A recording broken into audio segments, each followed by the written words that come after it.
Barrister Suman সে যে নতুন করে প্রতারণা শুরু করেছে এর দুইটা কৌশল আপনাদের বলি। এক নাম্বার কৌশল হিসেবে সে ব্যবহার করতেছে প্রিয়া জান্নাতুলকে। এই প্রিয়া জান্নাতুল হচ্ছে ব্যারিস্টার সুমনের একজন সহযোগী আইনজীবী। এই প্রিয়া জান্নাতুলকে প্রশ্ন করা হয়েছে যে ব্যারিস্টার সুমন সে এখন কোথায় আছে। তখন এই মহিলা সে জবাবে বলল, আমি কি তার বউ লাগি, সে কোথায় আছে এটা আমি কেমন করে বলবো। অর্থাৎ এই মেয়ের মাধ্যমে এই কথাটা যখন ছড়িয়ে পড়তেছে, অনলাইনের মাধ্যমে ছড়িয়ে পড়লো, ঠিক এরপর থেকেই ব্যারিস্টার সুমনকে নিয়ে নতুনভাবে ইন্টারনেটের মধ্যে, ফেসবুকের মধ্যে কথা শুরু হচ্ছে। এটার মূল কারণ হচ্ছে তাকে একটা ইমেজ সৃষ্টি করা, তার প্রতি একটা মানুষের সিম্প্যাথি ক্রিয়েট করা, যাতে করে মানুষ যেন তাকে ভুলে না যায়।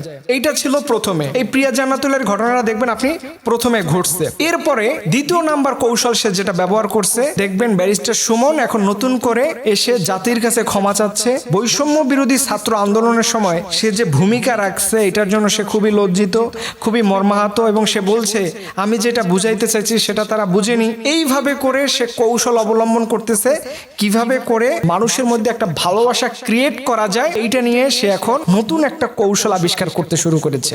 দেখেন, আপনার তো এখন এত কৌশল বা এত ক্ষমা চাওয়ার তো কিছু নাই, কারণ এই বৈষম্য বিরোধী ছাত্র আন্দোলনের সময় আপনি সুমন এইভাবে বলেছিলেন যে ছাত্ররা এতদিন পর্যন্ত যা করছে ঠিক আছে, যখন ছাত্ররা এক দফায় আসলো যে স্বৈরাচারের পতন হবে, ঠিক তখন সুমন বলল আপনাদের এই দফা আমার পক্ষে কোনোদিন মানা সম্ভব না, কারণ আপনি আমার কলিজার টুকরা নেত্রীর বিরুদ্ধে অ্যাকশন নিচ্ছেন। তখন সুমন সাহেব আপনার বিবেক কোথায় ছিল? অর্থাৎ এগুলো হচ্ছে ফ্রডবাজ মানুষ, প্রতারণা যারা করে, যারা চাটুকারিতা করে, দেখবেন মুহূর্তের মধ্যেই তারা ভুল স্বীকার করে নেয় যে আমি এইটা বুঝি না, ওইটা বুঝি না, আমার এই ছিল, ওই ছিল। এইভাবে করে সে মানুষের মধ্যে এখন নতুন করে একটা ইমেজ ক্রিয়েট করতে চায়, একটা সিম্প্যাথি ক্রিয়েট করতে চায়, যেন মানুষ তাকে আগের মতো করে ভালোবাসে। এই যেন মানুষ তাকে আগের মতো করে ভালোবাসুক, এই চিন্তা ভাবনা করে সে এখন নতুনভাবে তার এই কৌশল প্রতারণার জাল সে এখন বাংলাদেশের মধ্যে বিছাচ্ছে। আপনাদেরকে খুবই সহজভাবে একটা কথা বলি, এই জাতীয় ফ্রডবাজ মানুষদের কখনোই কোনোদিন আপনারা আপনাদের জায়গায় আর তুলবেন না। এর কারণ এদের মতো মানুষের কারণে আজকে আবু সাইদ শহীদ হয়েছে, হাজার মানুষের জীবন এই বৈষম্য বিরোধী আন্দোলনে তারা জীবন দিয়েছে, হাজার মানুষ তাদের এই বৈষম্য বিরোধী আন্দোলন করতে গিয়ে তাদের জীবন দিয়েছে।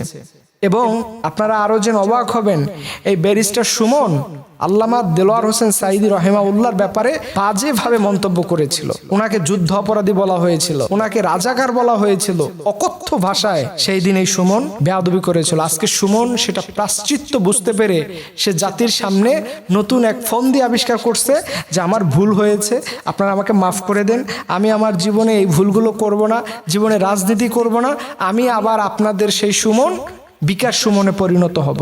এই জাতীয় মানুষদেরকে আমরা যদি নতুন করে আবার জায়গা করে দেই, তাহলে আমরা আমাদের শহীদ ভাইদের জীবনের সাথে, তাদের আত্মত্যাগের সাথে আমরা প্রতারণা করব। কারণ যারা প্রতারক, যারা বেঈমান, তাদেরকে আমরা কখনো ক্ষমা করতে পারি না, এবং তাদের এখন তো ক্ষমা করার প্রশ্নই আসে না, তাদেরকে করতে হবে বিচার। সরাসরি তাদের এখন হত্যা মামলার বিচার করতে হবে, আর এই কারণে এদের প্রত্যেকের জীবন বিপন্ন হবে ইনশাআল্লাহ।